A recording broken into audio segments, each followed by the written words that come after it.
21 வயசுக்காரவங்க எல்லாம் கையில ஆயுதத்தை தூக்கிட்டு இருக்காங்களே, இதுக்கு என்ன முடிவு? நாங்க இப்ப அமெரிக்காவை எடுத்துக்காட்டுக்கு பாக்குற நிலைமையில மாறிடுச்சு. இந்தியாலே அது நடக்க ஆரம்பிச்சிருச்சு. பன்வாரிலால் ஜெயின் மறக்க முடியுமா நம்மள? ஏன்னா இருக்கக்கூடிய ஆபத்தில் மிகப்பெரிய ஆபத்து RSS தான். உண்மையாவே இஸ்லாமியர் நமக்கு எதிரியா?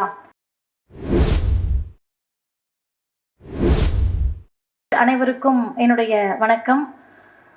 நிறைய பேர் நிறைய செய்திகளில் பல கோணங்களில் பேசியிருக்காங்க. ஆனால் இதில் மிக முக்கியமாக இன்றைக்கு நாம் பார்க்க வேண்டிய ஒரு உரை அப்படின்னா, தனிப்பட்ட முறையில் எனக்கு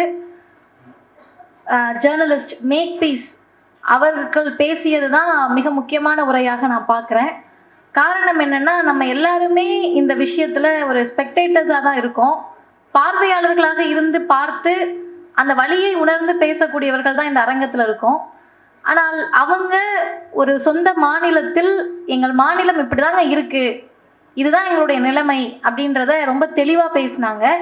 அவங்க பேசுனதில் நம்ம முக்கியமாக எடுத்துக்க வேண்டிய ஒரு 3 விஷயங்கள், அது அவங்க சொன்னது சரியாக டெலிவர் ஆச்சா இல்லை நமக்கு அது சேர்ந்ததான்னு தெரியாததுனால நான் திரும்ப அதை சொல்கிறேன். முதல் அவங்க ஆரம்பிக்கிறப்பவே கேட்ட ஒரு கேள்வி, நமக்கு பல வருஷமாக அந்த கேள்வி இருக்குது. இப்போ என்னையை விட மூத்தவர்களுக்கும் அந்த கேள்வி நிச்சயமாக இருந்திருக்கும். பிஜேபி RSS சொல்லக்கூடிய முதல் வார்த்தை, ஊடுருவல்காரர்கள் வந்துடுவாங்க. RSS தொடங்கினதுலேருந்து இப்போ வரைக்கும் பிஜேபி மோடியும் அதையே பேசிகிட்டு இருக்காங்க. இல்லீகல் இமிகிரண்ட்ஸ் வந்துடுவாங்க, இந்த ஊடுருவல்காரர்கள்ட்டேருந்து நாங்கள் உங்களை பாதுகாக்க போகிறோம், பயங்கரவாத தாக்குதல், பாகிஸ்தான்லேருந்து தாக்குதல் அப்படின்னு சொல்லிக்கிட்டே இருக்காங்க. நம்மளும் அப்படிதான் நடந்துகிட்டு இருக்குன்னு தமிழ்நாட்டில் கூட பல பேர் நம்பிட்டு இருக்காங்க. அப்போ அவங்க கேட்ட ஒரு கேள்வி என்ன அப்படின்னா, இல்லீகல் இமிகிரண்ட்ஸ்ன்னு சொல்கிறீங்க, இந்த நார்கோ டெரரிஸ்ட்னு சொல்கிறீங்க, அவங்களாம் எங்கே இருக்காங்க, அவங்களெல்லாம் எங்கே பிடிச்சிங்கன்னு கேட்டிருக்காங்க. இந்த கேள்விக்கான பதில் நிச்சயமாக பிஜேபியை நோக்கி நம்ம தொடர்ந்து கேட்கணும். வழக்கமாக சொல்கிறீங்களே இல்லீகல் இமிகிரண்ட்ஸ் வந்துடுறாங்க, உனக்கு பிரச்சனை இருக்குது, ஆபத்து இருக்குன்றியே, அது என்ன ஆபத்து அதை நீ சொல்லு. அந்த ஆபத்து தெரிந்த பிறகு நாங்கள் இவங்களை எப்படி தற்காத்து கொள்ளணும், பாதுகாத்துக்கணுன்றது நாங்கள் முடிவு பண்ணிக்கிறோம். எத்தனை நாளைக்கு அந்த ஆபத்து என்னன்னு சொல்லாமல் இருப்பாங்கன்னு கேட்டால், உண்மையாகவே அப்படி ஒரு ஆபத்து இருந்தாலும் கூட, நான் இந்தியா முழுமைக்கும் சொல்கிறேன், ஒரு ஆபத்து இருந்தாலும் கூட அந்த ஆபத்து RSSஐ விட பயங்கரமான ஆபத்தாக இருக்க வாய்ப்பே கிடையாது. ஏன்னா இருக்கக்கூடிய ஆபத்தில் மிகப்பெரிய ஆபத்து RSS தான். ஏன் இதை இவ்வளோ உறுதியாக சொல்கிறோம் அப்படின்னா, பொய்யான எதிரிகளை கட்டமைப்பு தான் RSSனுடைய முதல் சித்தாந்தம்.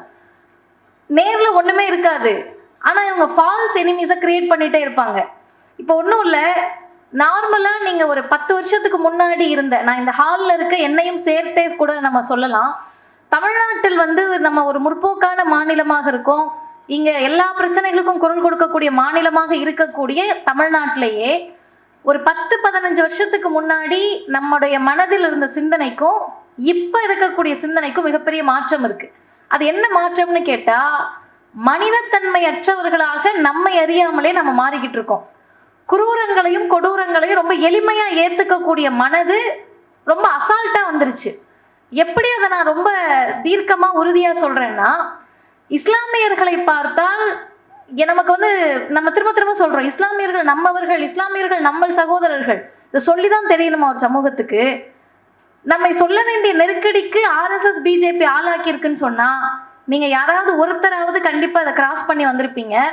நம்ம கூட இருப்பாங்க, நம்ம ஃப்ரெண்டு, அந்த பொண்ணு ஹிந்துவாக இருக்கும், இல்லை ஒரு பையன் இருப்பார், திடீர்னு சொல்லுவார், அவங்களாம் மாட்டுக்கறி சாப்பிட்றாங்க, அவங்களாம் போட்ட ட்ரெஸ்ஸே போட்டுக்குவாங்களாம், அவங்க கூட்டம் கூட்டமாக வருவாங்க, கும்பலாக வந்தாலே அவங்க முஸ்லீமாக தான் இருப்பாங்க. இப்படியான சொல்லாடல்களை ஒரு 10-15 வருடத்தில் ரொம்ப எளிமையாக நம்மை அறியாமலேயே எல்லா இடங்களிலும் சாமானிய இந்துக்களை பேச வைத்திருக்கிறது RSSும் பிஜேபியும். இது ஒரு அஜெண்டாவாக இவங்க சொல்கிறப்ப உண்மையாகவே இஸ்லாமியர் நமக்கு எதிரியா? எப்படி பொய்யான எதிரிகளை கிரியேட் பண்ணுறாங்கன்னா, பிடுங்கிக்குவாங்கன்னு சொல்லி. அப்போ அறிவார்ந்த ஒரு மக்கள், அறிவாளிகள் நம்ம என்ன யோசிக்கணும்? இன்னைக்கு யூனியன் கவர்மெண்ட்டில் இத்தனை போஸ்டிங் இருக்கே, செக்ரட்டரியேட் இருக்குது, யூனியன் கவர்மெண்ட்டில் குடியரசுத் தலைவர் அலுவலகம் இருக்குது, துணை குடியரசுத் தலைவர் அலுவலகம் இருக்குது, இத்தனை ஒன்றிய அரசு பணியிடங்களில் எத்தனை இஸ்லாமியர்கள் வேலைக்கு இருக்காங்க? அப்போ அவங்க தான் நமக்கு போட்டியா? இல்லையே, இஸ்லாமியர்கள் அவ்வளோ ரெப்ரசன்டேஷன் கிடையாதே. பிஜேபி அமைத்திருக்கக்கூடிய அமைச்சரவையில் எத்தனை இஸ்லாமியர்கள் இருக்காங்க? ஒருத்தருமே இல்லையே. அப்போ இஸ்லாமியர்கள் நமக்கான எதிரியா? அப்போ அப்ப யூனியன் கவர்மெண்ட் போஸ்டிங்லையும் மற்ற இடங்கள்லையும் பிஜேபி அமைத்திருக்கக்கூடிய அமைச்சரவையிலையும் பிஜேபி ஆளக்கூடிய மாநிலங்களில் இருக்கக்கூடிய எம்எல்ஏவும் எம்பி யாரா இருக்காங்கன்னா நூலா தானே இருக்கு. அப்ப உண்மையாகவே இங்க இருக்கக்கூடிய நூலெல்லாம் நீங்க விட்டுட்டு இஸ்லாமியர்களை பொய்யான எதிரிகளை தொடர்ந்து பிஜேபி கட்டமைக்கிறதுனா இந்த ஃபார்முலாவை அவங்க இந்தியா முழுமைக்கும் அப்ளை பண்ணுவாங்க. இப்ப மணிப்பூர்ல திரும்ப திரும்ப பொய்யான எதிரிகளை இவர்கள் கட்டமைக்கிறார்கள். இல்லாத ஒன்றை இருப்பது போலவே திரும்ப திரும்ப சொல்றாங்க. ரெண்டாவது முக்கியமான விஷயம், இந்த பொய்யான எதிரிகளை கட்டமைப்பதன் மூலமாக மிக கொடூரமான வெறுப்பு அரசியலை தொடர்ந்து பதிவு செய்துகிட்டே இருக்காங்க. வெறுப்பு அரசியலை போல மக்களுக்கு எதிரான ஒரு விஷயத்தை நம்மளால யோசிச்சே பார்க்க முடியாது. சகோதரி மேக் பீஸ் அவங்க முடிக்கிறப்ப ஒரு விஷயத்த முடிச்சாங்க. அமெரிக்காவில் நடந்த விஷயம் நான் உங்களுக்கு ஒரு எக்ஸாம்பிளோட முடிக்கிறேன்னு சொல்லி அதை டங்கி ஃபிலிமோட கூட கனெக்ட் பண்ணி சொன்னாங்க. நாங்கள் இப்போ அமெரிக்காவை எடுத்துக்காட்டுக்கு பார்க்குற நிலைமையில மாறிடுச்சு. இந்தியாவிலே அது நடக்க ஆரம்பிச்சிருச்சு. பன்வாரிலால் ஜெயின் மறக்க முடியுமா நம்மளை? 65 வயது, மத்திய பிரதேசத்தில் இருக்காரு, மனநலம் பாதிக்கப்பட்டவர், முதியவர், உட்காந்துருக்காரு. நீ போய் முகமதான்னு கேட்குறாரு பிஜேபியில் இருக்கவர். அவர் மனநலம் பாதிக்கப்பட்டவர். இவர் என்ன கேட்குறாருன்னே புரியல. தாடி வச்சிருந்தாலே முஸ்லீம்னு சொல்லி அவர் அடித்து கொலை பண்ணுறாங்க. அப்போ நம்ம எங்கே இருக்கோம்னு சொன்னால் வேறு நாடுகளையும் வேறு இடங்களையும் கண்டத்தையும் காமித்து வெறுப்பு அரசியலுக்கு உதாரணம் சொல்லக்கூடிய நிலைமையில் இந்தியா இல்லை. நம்மளே நாள்தோறும் வாழ்வதற்கு பயப்படக்கூடிய நாடாக இந்தியா மாறிடுச்சு. முழுமையாக மாறிக்கிட்டு இருக்குன்னா நம்ம சொல்ல முடியாது. அப்ப இந்த மாறி இருக்கக்கூடிய இந்த இந்தியாவில் மணிப்பூர் பற்றி எரிந்து கொண்டிருக்கிறது.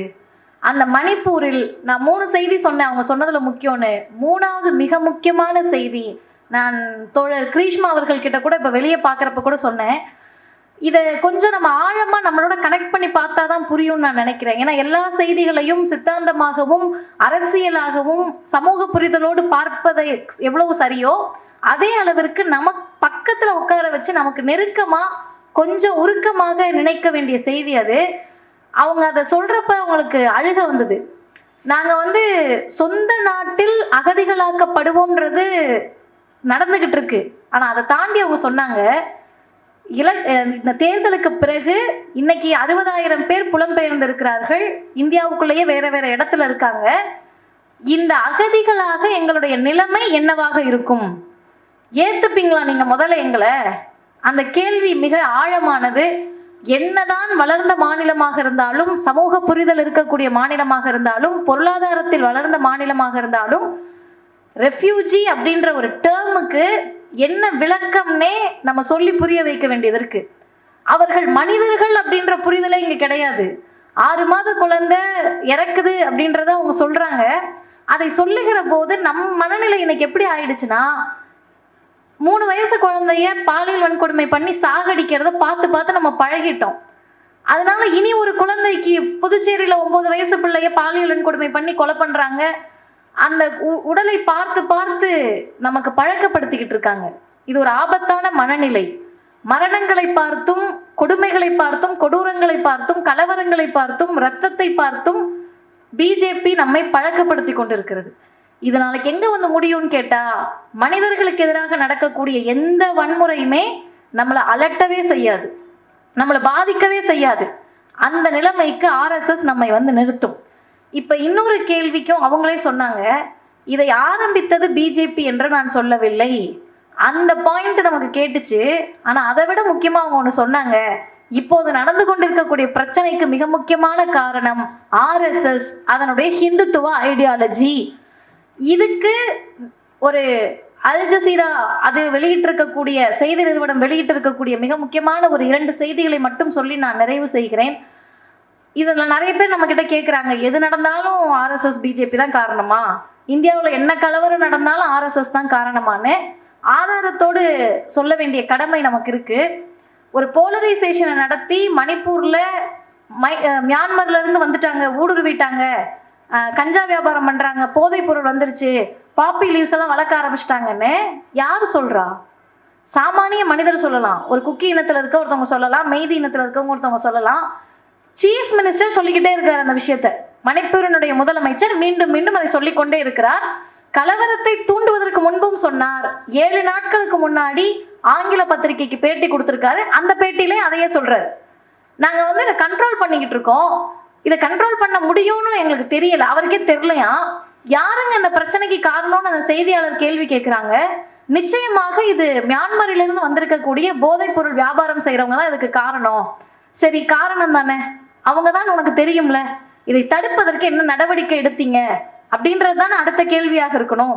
அப்ப அந்த செய்தியாளர் கேட்குறாங்க, இளைஞர்களுடைய கையில் ஆயுதங்கள் இருக்கிறது, ஆர்ம்டு ஃபோர்ஸஸ் எல்லாமே இளைஞர்களாகவே இருக்காங்களே, தனி சும்மா ஒரு 20 வயசு 21 வயசுக்காரவங்க எல்லாம் கையில ஆயுதத்தை தூக்கிட்டு இருக்காங்களே, இதுக்கு என்ன முடிவு?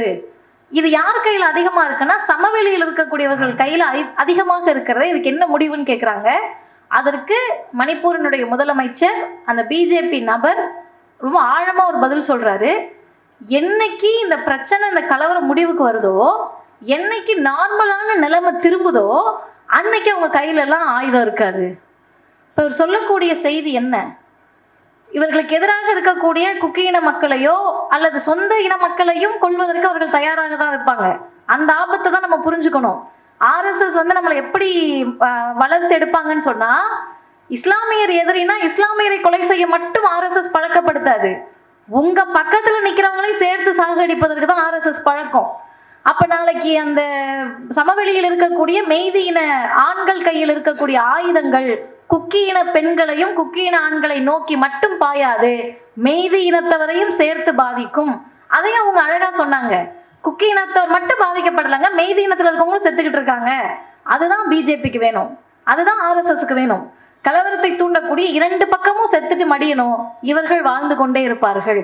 அப்ப இதில் எப்படி ஆர்எஸ்எஸ்னுடைய ஊடுருவல் இருக்கிறது, ஆர்எஸ்எஸ் காரணமாக இருக்கிறது அப்படின்றது 3 விஷயம்தான். முதல் விஷயம், இன்றைக்கு மணிப்பூர் யார் பாதுகாப்பு படையாக இருக்காங்கன்னு சொன்னா அசாம் ரைஃபிள்ஸ். எனக்கு முன்னாடி சகோதரி ஜெயராணி அவர்களும் சகோதரர் வெற்றி செல்வன் அவர்களும் சொன்ன அந்த செய்தி, தஞ்சம் மனோரமா அவர்களுடைய பாலியல் வன்கொடுமைக்கு காரணமாக அமைந்த அந்த ஆயுதப்படை பிரிவினர் தான் அசாம் ரைஃபிள்ஸ். இந்த அசாம் ரைஃபிள்ஸ் வந்து கடந்த மாதம் ஒரு பவர் பாயிண்ட்டை வெளியிடுறாங்க. அந்த பவர் பாயிண்ட்டு இந்த ரிப்போர்ட்டர்ஸ் கலெக்டிவ் உடைய கையில கிடைச்சு, அந்த ரிப்போர்ட்டர்ஸ் கலெக்டிவ் அதில் இருக்கக்கூடிய செய்தியை வெளியிட்ட பிறகு, இல்லை இதுக்கும் எங்களுக்கு சம்மந்தம் இல்லைன்னு அசாம் ரைஃபிள் சொல்லிடுச்சு. அதுல என்ன செய்தி இருக்குன்னு கேட்டா, இந்த ஆயுதப்படைகளினுடைய தலைவர்களாக இருக்கக்கூடியவர்கள் யார், இன்றைக்கு வரை அங்க ஆயுத குழுக்களாக இருக்கக்கூடிய, ஆயுத குழுக்களாக இருந்து குக்கீன மக்களை அழிக்கக்கூடிய மிகப்பெரிய கொடுமைகளை அங்க செஞ்சுக்கிட்டு இருக்கிற, பாலியல் வன்கொடுமை செய்யக்கூடிய, தாக்குதலை நடத்தக்கூடிய இவர்கள் யார் அப்படின்ற கேள்விக்கு அந்த அசாம் ரைஃபிள் சொல்லுகிறது, அரம்பை டெகோலின், மேதி லீபுன் என்ற இந்த 2 ஆயுத குழுக்கள், ஆயுத படைகள் தான் மிக முக்கிய காரணமாக இருக்கு. அதுல இந்த முதல் அரம்பை டெகோலின் கொஞ்சம் ஆழமான விஷயம். இந்த முதல் அரம்பை டெகோலின் அப்படின்றது பிஜேபியினுடைய அமைச்சர் பக்கத்துல உட்கார்ந்து அந்த அமைப்பை இனாகிரேட் பண்ணியிருக்காரு. அவங்க தான் அதை தொடங்கியே வச்சிருக்காங்க. 2022 அந்த ஆயுதப்படை நடத்தி அவங்க வெளிப்படையா டிக்ளேர் பண்றாங்க, மெய்தி இன மக்களுக்கு தான் இந்த வளம் சொந்தம், இந்த நிலம் சொந்தம், எங்களுக்கு தான் இடஒதுக்கீடு கிடைக்கணும், நாங்களும் பட்டியலின மக்கள் தான், குக்கி இன மக்கள் எங்களுக்கு எதிரிகள்னு டிக்ளேர் பண்ண ஆயுத குழுவிற்கு பக்கத்துல உட்கார்ந்து இனாகிரேட் பண்ணவர் பிஜேபியினுடைய அமைச்சர். 2வதாக இவர்கள் சொல்லக்கூடிய மெய்தி லீபூன் அப்படின்ற அமைப்பு நேரடியாக ஆர்எஸ்எஸ்னுடைய கிளை அமைப்பு, நேரடியாக ஆர்எஸ்எஸ்னுடைய தாக்கம் பெற்ற அமைப்பாக இருக்கிறது. அப்ப இவங்க எதை திரும்ப திரும்ப அந்த மண்ணில் வளர்த்து கொண்டிருக்கிறார்கள்னா, ஏற்கனவே பற்றி எரியக்கூடிய மணிப்பூரில் எண்ணெய் ஊற்றக்கூடிய, இன்னும் கொஞ்சம் பத்திக்கிட்டு எரிங்க என்று சொல்லக்கூடிய வேலையை செய்யக்கூடியவர்களாக இவர்கள் இருக்கிறார்கள். எந்த எல்லைக்கும் சென்று நீங்கள் யோசித்தாலும் சரி, கடைசியா ஒரே ஒரு விஷயம்தான் நம்ம மனசுக்கு வரணும். புரட்சியாளர் அம்பேத்கர் இந்திய அரசமைப்பு சட்டத்தை எழுதுகிற போது அதில் பிரியாம்பிள் இருந்துச்சு, அதில் செக்யூலரிசம் இருக்கு, டெமோக்ரஸி இருக்கு, சாவரைன் இருக்கு, ரிப்பப்ளிக் இருக்கு, சோசியலிசம் இருக்கு, எல்லாம் சொல்றோம். ஆனா இந்த டெமோக்ரஸின்ற வார்த்தை மட்டும்தான் இந்த 10 வருஷத்துல படாத பாடுபட்ட வார்த்தை.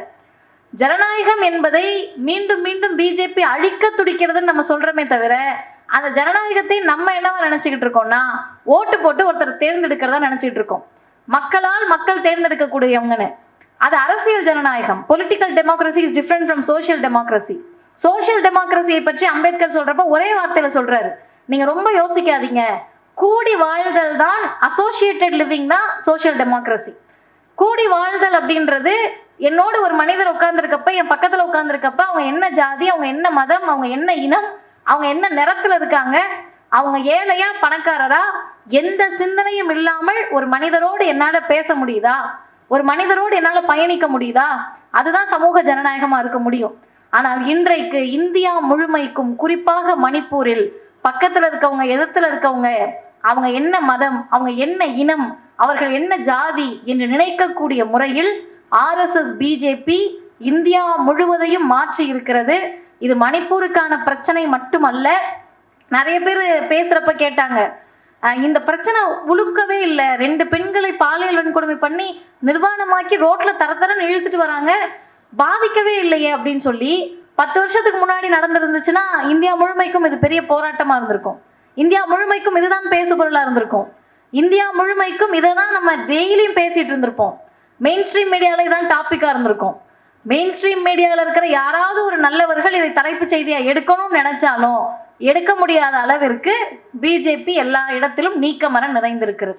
அப்போ ஒற்றை தீர்வாக பிஜேபியை நீக்குவது அப்படின்றது கிடையாது. பிஜேபி இந்த தேர்தலில் தோற்றாலும் கூட இந்தியா முழுமைக்கும் யார் அதிகார வர்க்கத்தில் இருப்பார்கள்னா பிஜேபி தான் இருக்கும், RSS தான் இருக்கும். 25 வயசுல RSS பிஜேபியில் இருக்கக்கூடிய உறுப்பினர்களை அப்பாயிண்ட் பண்ணியிருக்காங்க அரசு அதிகாரிகளாக. அவங்கெல்லாம் 60 வயசு ரிட்டையர்ட் ஆகிற வரைக்கும் RSS தானே இருப்பாங்க. அரசு அதிகாரிகள் எப்படி மாறுவாங்க? எலெக்ஷன்ல நம்ம பிஜேபி தூக்கி போட முடியும். ஆனால் எல்லா இடத்திலும் நிறைந்திருக்கக்கூடிய RSS சித்தாந்தத்தை தூக்கி எறிந்தால்தான் மணிப்பூரை போல மற்ற மாநிலங்கள் பற்றி எரியாமல் இருக்க முடியும். இந்த சித்தாந்தம் எவ்வளவு மோசமானது, மனிதத்திற்கு எதிரானது, வெறுப்பை மட்டுமே உமிழக்கூடியது.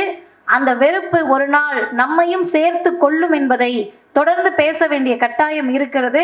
மணிப்பூர் மக்களுக்கு ஆதரவாக மட்டுமல்ல, மணிப்பூரில் நடக்கக்கூடிய கலவரங்கள் நிறுத்தப்பட வேண்டும்.